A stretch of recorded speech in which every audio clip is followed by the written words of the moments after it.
Okay. The last thing that I wanted to look at is in chapter 4.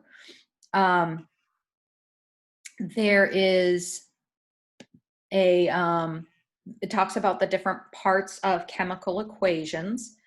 And so I'm going to go and look at them. There are a lot of really good sites that talk about how to balance chemical equations, and I'll try to post something as well. So I'm not going to really go into balancing chemical equations, but the last part of the chapter talks about some reaction types. And this is just a few of the different kinds of reaction types. We just find it helpful to talk about reaction types because it helps us to organize what's going on. There's a lot of information in there that you don't really have to know or digest. I know it can be kind of scary looking. So one of the things that I want to do is just kind of simplify the reaction types. If you see a reaction that has only one product, that's a combination reaction. So the only thing you're looking for is there only one product? If it only has one reactant, it's a decomposition reaction. That's all you need to know. Now, often these also fit into oxidation reduction reactions, not always. So some of our reaction types overlap with one another. But if you're trying to distinguish combination and decomposition, we're just looking at the number of reactants and products. If you're looking for a combustion reaction, one of the reactants is going to be oxygen. Now we can combust or set on fire a lot of different things, but usually what we set on fire are organic compounds, which means they have a lot of carbon and hydrogen. And so usually you'll see carbon dioxide and water as the products. So if you see oxygen as a reactant, carbon dioxide and water as the products, that's going to be a combustion reaction. And that's really what I want you to get out of those reaction types. The other reaction type that it talks about are oxidation and reduction reactions, or we sometimes call them RedOx just for short. Many reactions, especially important energetic reactions, are oxidation reduction reactions. And these involve moving those electrons around. So chemistry is all about moving our electrons. When we break bonds, when we form bonds, we're changing where those electrons are assigned to. So a really simple way of thinking about it is when we form ions. If I take aluminum that's a metal and I turn it into aluminum 3+, I have removed 3 electrons. Okay, so that's what we call oxidation, taking away electrons. If I take oxygen and I add electrons and it becomes O2-, then I have reduced it.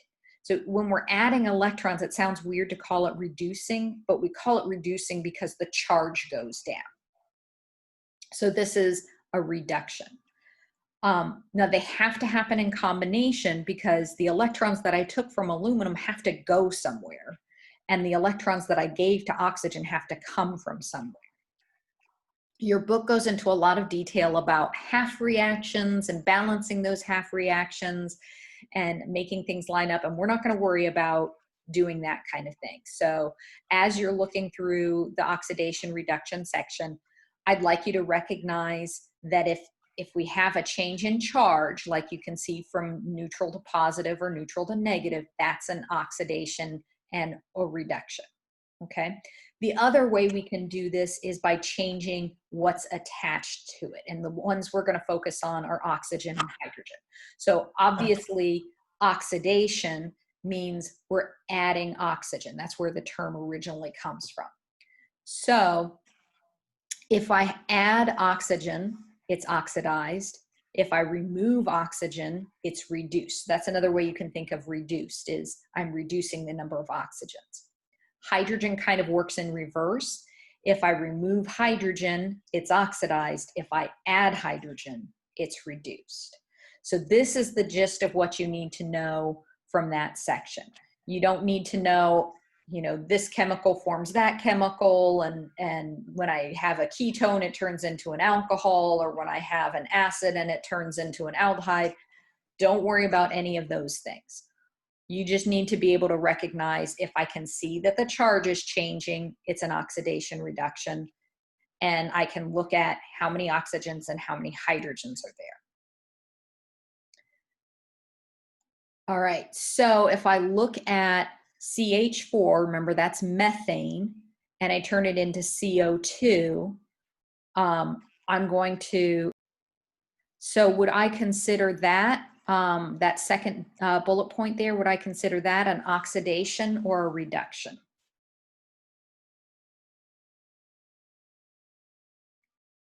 So it's easier to tell with the oxygens. Remember, if I add oxygen, then it is an oxidation. So did I add oxygens going from left to right? Yes. So adding oxygens means that this is an oxidation. So you might remember that I said in a combustion reaction, carbon dioxide is often a product. So combustion reactions are all oxidation reactions. We're always taking that organic compound and oxidizing it. All right, so then the second example, it's a little bit harder because I've got more things involved in there. So we're going to count, we have 6 hydrogens and 1 oxygen on the reactant side, 6 hydrogens plus 1 extra hydrogen and 1 oxygen on the product side. So we didn't change the number of oxygens, but what we did do is we added a hydrogen. So we have to remember hydrogen goes in the opposite direction as oxygen. So since there are more hydrogens, this is a reduction. And so the pictures kind of show you what that looks like. We've got this double bonded oxygen in the middle that happens to be called a ketone. And we changed it into an oxygen with a hydrogen attached. So there's only a single bond there instead of a double bond. And so this is what we call an alcohol. So your book goes into, if it goes from a ketone into an alcohol, this is what's going on. You don't need to worry about those names. All we have to look at is I went from 6 hydrogens to 7 hydrogens. So more hydrogens means it was reduced. You will not have an example where there are both more hydrogens and more oxygens, or fewer hydrogens and fewer oxygens. So either they will complement one another, or one of them will stay the same.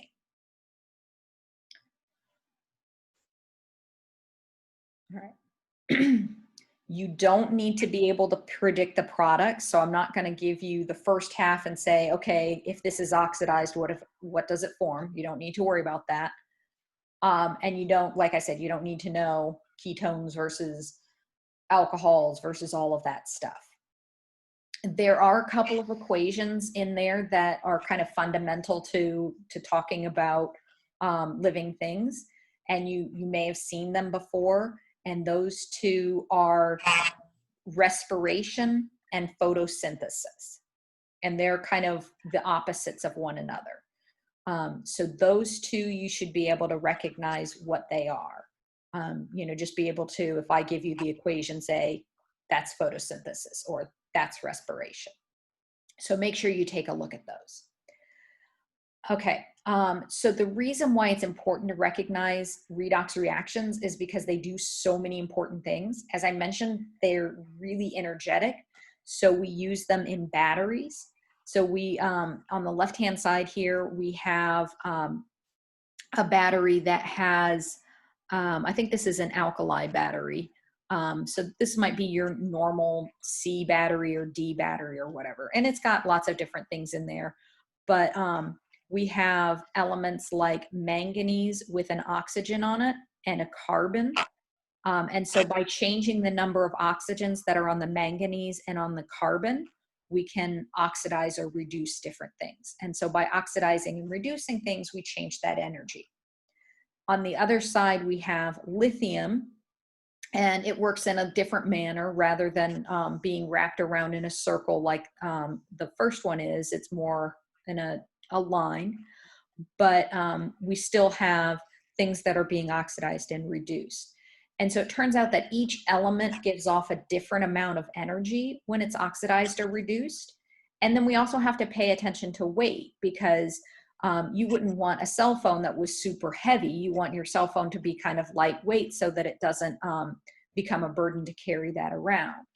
And so we want elements that give off a lot of energy, but are also lightweight. And it turns out that lithium is really good at that. So lithium, being element number 3, is very, very lightweight, but it also gives off a lot of energy. And that's why it's really useful. But it has some drawbacks to it as well, which is why we don't use it for everything. We also use oxidation reduction reactions with combustion, as I mentioned. And we can look at how many hydrogens are on the carbon to tell us whether or not, or how efficient it's going to be. So the more hydrogens I can change into oxygens, then the more energy I'm going to get. So methane's really, really good at giving us energy because there's lots of hydrogens and no oxygens. Coal is just carbon. It doesn't have any hydrogens or any oxygens. So turning them into oxygens give us energy, but I'm not getting rid of any hydrogens. And if I look at something like ethanol, it has an oxygen that's part of it. And so it's already partially oxidized. So I don't get quite as much energy out of burning that. And so that's how we can make some of our decisions about what's going to be useful to burn something in order to get energy. When we're thinking about green chemistry, we might want to think about what's the most energy efficient. Oxidation is really important when talking about food. So if I oxidize fats, it makes them smell rancid. Now that doesn't necessarily make them bad for you, but it is unpleasant. If I oxidize fruit, it makes them turn brown. So this is a special kind of browning reaction called enzymatic browning, but it involves oxidation.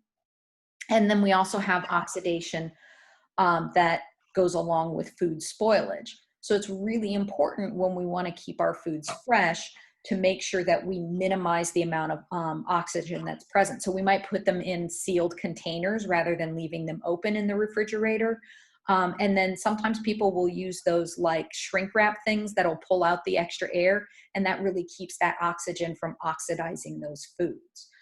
So understanding how oxidation affects food can help you keep your food fresher. And then corrosion, it often involves oxidation reactions. So we're oxidizing the iron to turn it from iron into rust. So it goes from iron, which is 0, to iron 3+. So we're losing electrons. And so that becomes oxidized.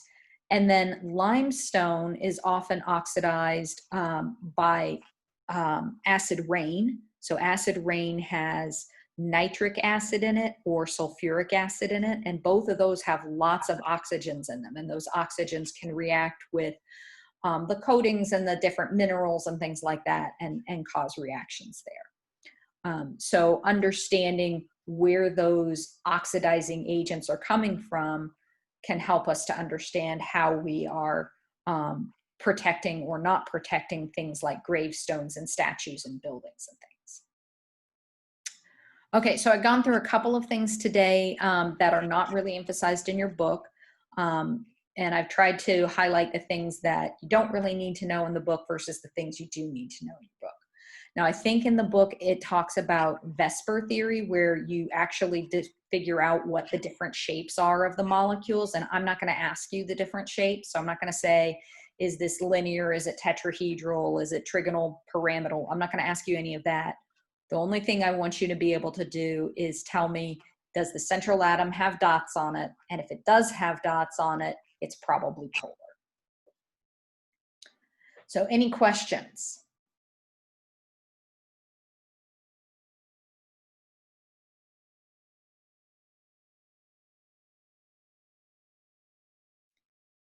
Okay, let's see. Where can we find quiz 4 on Canvas? And what specifically is covered on exam 3 compared to, I think you mean exam 1. Okay, so quiz 4 will be after this unit. You only have one quiz before the next test. So it will be in the next module. This exam on Friday is going to cover chapter 3, but it is not going to cover the shapes of molecules. So you need to be able to do the dot structures. calculate the molar weights, just like you did with the ionic compounds, do the names, slightly different rules than the ionic compounds, know the parts of a chemical reaction, what are the reactants, what are the products, and then the stuff that we talked about today. So those are the things that are on there. And then will probably be 1 or 2 questions about green chemistry, which is in that module. So